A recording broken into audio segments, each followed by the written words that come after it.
Stabilization is that's the S of CASER. And what you're doing in stabilization, if you start to see that they are becoming dysregulated, that in your best efforts to just stay in a relaxed body and to leach that charge out of them, the legs still go on or they're still hyperventilating and that they can't focus and you're seeing a lot of activity, then even though you may not be a trained mental health professional, there are a couple of things that you can do that are not clinical techniques, that are more just kind of home remedies for anxiety that you can try on site with that person. And if those don't work, then yes, you would want to help that person to get to see a mental health professional. And the first thing is to help people to focus on their breathing. And one of the best ways I've ever heard this languaged is that when you see somebody who's starting to get anxious, you can just look at them and say these words. It looks like that you're over-breathing right now. Just kind of gently just point out to them what their breath's doing. And I'm wondering if you can take a couple of nice deep breaths and settle down. Because as long as you're staying up there like that, you're not going to be able to kind of intervene for your own self.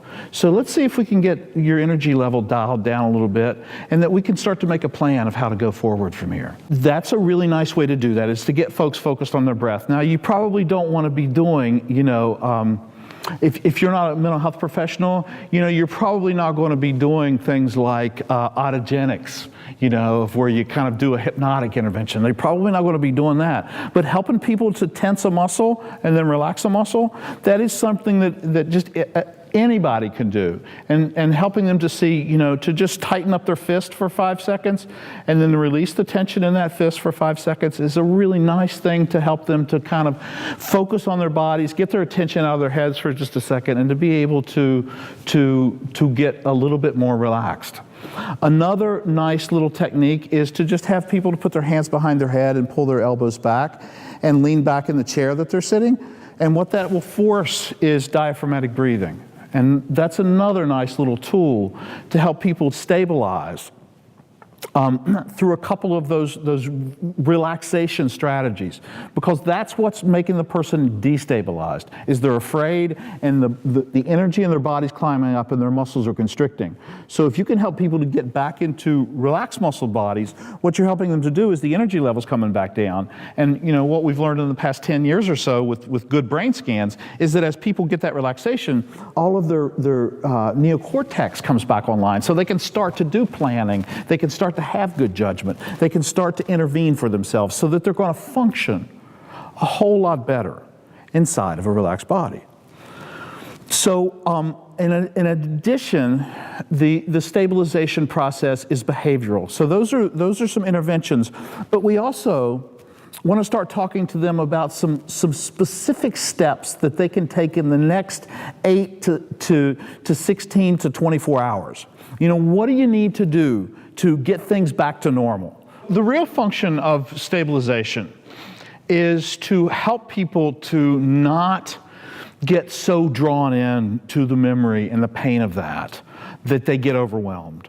So I'm going to intervene, and I want to do that by invitation. I don't want to jump in unless they are completely disconnected from functioning here in this present moment, that they're completely checked out. And with that, if you're not a mental health professional, you're probably going to need to get help.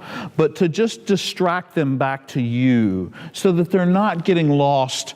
I used to kind of think about that. If some of you are old enough to remember the Scrubbing Bubbles commercial, and you could just kind of, as people were going back into the memory of the experience, they're kind of going down the drain, and they're starting to have some real intense emotion.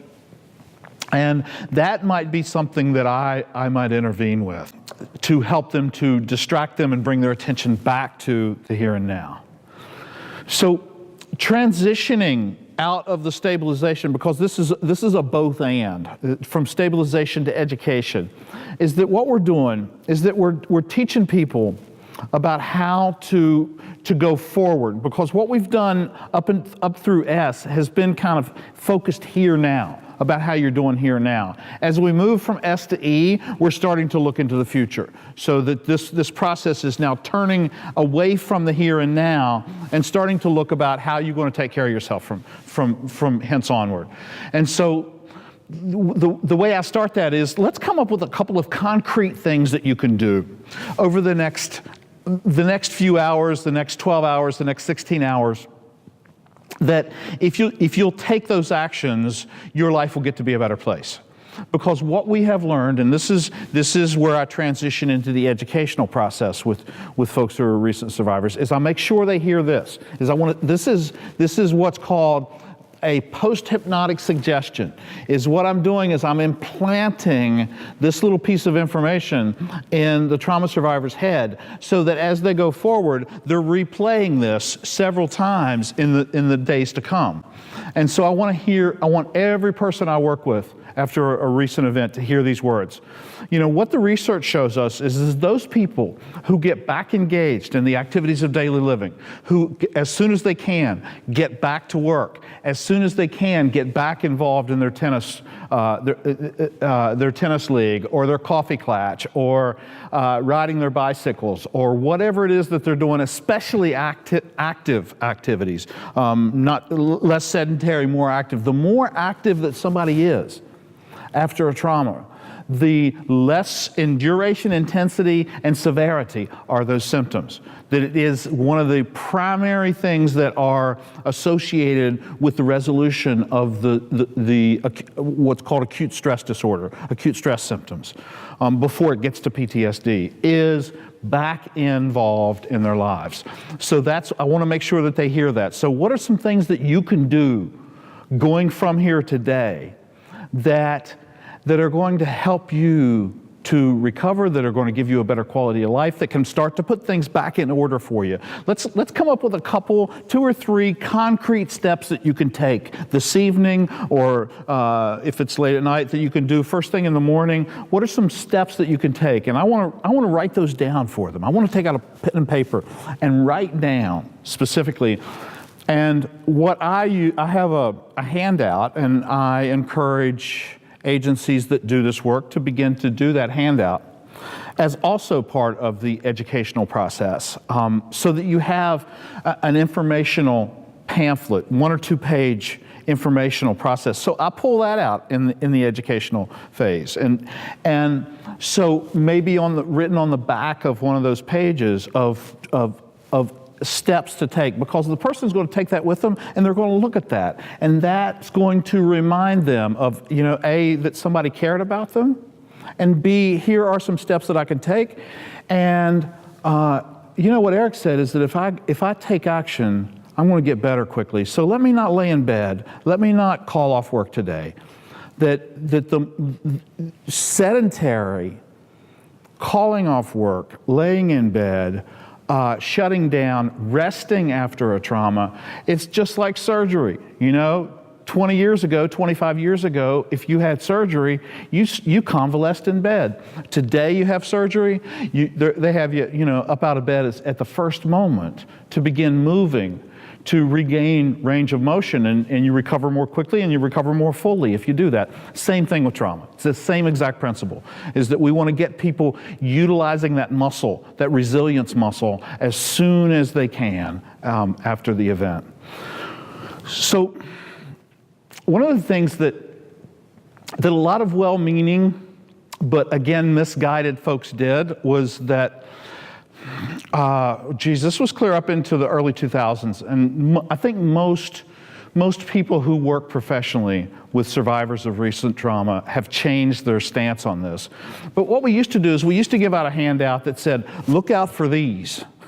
Be on the lookout for flashbacks and nightmares, or anxiety, or trouble sleeping, or depression, or irritability. And what it was, it's kind of almost, because there's no time in the life of a trauma survivor, no time in their adult life are they more impressionable than right after a traumatic experience.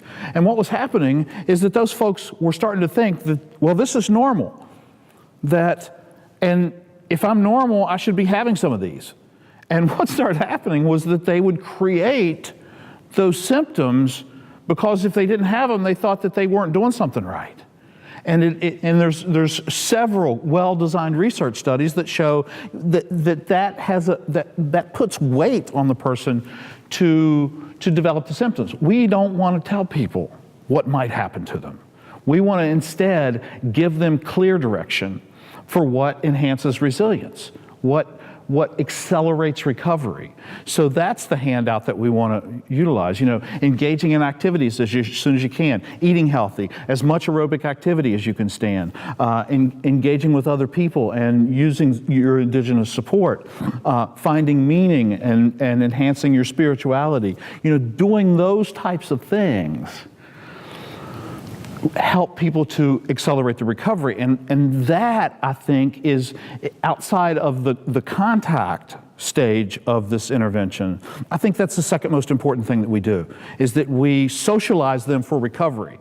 We don't socialize them for symptoms. We don't kind of say, you want to be on the lookout for this, and this might happen, and if that happens, that's normal. No, what we want to say is that 90% of the people that go through experiences like that you just went through, they recover. And as you start adding some of this stuff to it, and you show them the handout, then you start to move that up to 92, 93, 94%. So I really predict, everything that I've seen sitting here with you, you're going to be in that 94%, that you're going to be able to recover pretty quickly and pretty efficiently. If not, if you start finding down the road, 2 weeks or so later, that you're still having a lot of symptoms, you see right there on the top of this handout there are several numbers that you can call, including ours. So you're welcome to get back in touch with me or this agency, or here are some other resources that are in your community. Reach out to those folks and utilize them. And you see what we just did is that we've now transitioned from the E to the R, is referral. And we do not, unless the person is requesting it, and unless the person is having some significant symptoms, we don't suggest to them that they need therapy, professional intervention, but we also want to make it available to them. So that's why it's nice to have that on a handout. Here are a list of resources that are in your community. And if you find yourself wanting to utilize some of those resources, even if you're not feeling so bad and you just want to talk about it, then these are some places that you can go and to activate those services and to be able to utilize them. So a couple of underscoring some things here is that, all the way through this process, less is more. So I'm doing a lot more listening than I am talking. It is starting out with that understanding that 90+% of the people that go through the events that this person sitting across from you that just went through, in 30 days from now, they're going to be just fine. So whether you talk to them or not, and so that they're not broken. They do not need you to fix them. All we're doing is that we are activating. Human beings live in self-healing organisms. Your body and your spirit are both self-healing. The problem is that bodies have a hard time healing and spirits have a very hard time healing while the person is staying scared to death. So, one of the things that we do in treatment and we do in intervention is help people to get more and more and more in a relaxed body. And you've heard that in several of these modules, and you're going to hear me talk about that some more in a future module. That is a crucial intervention. It's probably too much to talk a whole lot about in this initial interview. You may want to just remind them that that's a really healthy thing to do, but you're probably not coaching them and teaching them that skill in the first 24 hours of doing that. We want to help people. We spent thousands of dollars learn how to be helpful. And that's going to be kind of a lot of us got years of experience of doing that. This is not a situation where we are fixing somebody. And you got to kind of, the more that I work in recent trauma contexts, the more that I see that my clinical skills are not very useful for me in that context. What I am is just another human being who is sitting with a person who is having one of their worst days, and that I'm walking with them through that day, and so that they don't have to do it alone. I mean, that's the essence of what good intervention immediately following critical incidents is. There's another really important principle, is that we do not want to leave this person alone. You know, you don't want to have done this really nice work with them and then say, okay, thanks, it was really nice talking to you. I'm going to go talk to this person, while you leave this person alone and all of that work just disintegrates. So if they don't have somebody to come be with them, and that person, you know, is the person who could come to be with them is at work, and they don't have anywhere to go, then what I've done in the past is elicit their volunteer. If they're functioning okay, I'm wondering if you can help us out here and hang out with us until that person is able to come, because it's just not a good idea for you to go be alone. So would you like to help us out here until your husband is off work and can come down and be with you, or your daughter's driving clear across town to be with you? Would you like to kind of hang out here with us? And if you want to just sit here and just chill, I'll check on you occasionally. And but we could use your help. You can, if you're willing to carry some supplies or willing to organize some of this material, then we could certainly use your help here. And that's a nice way to enlist them as volunteers. Now they're engaging and they're doing something positive. So that is what an initial trauma intervention looks like. It's something like that. It is conversational. It is not technical. And we're helping these folks to start to look into their future with the expectancy that they are going to recover. Not going forward from that experience with a wince, waiting for the bad things to happen.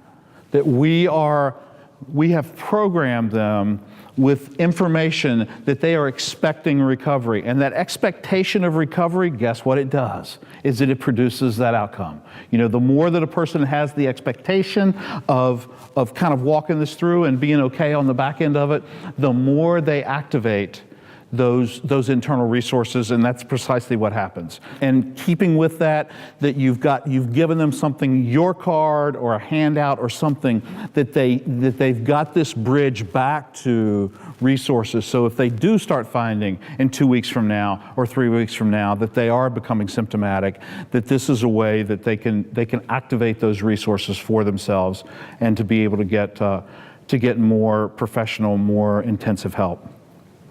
Thank you very much.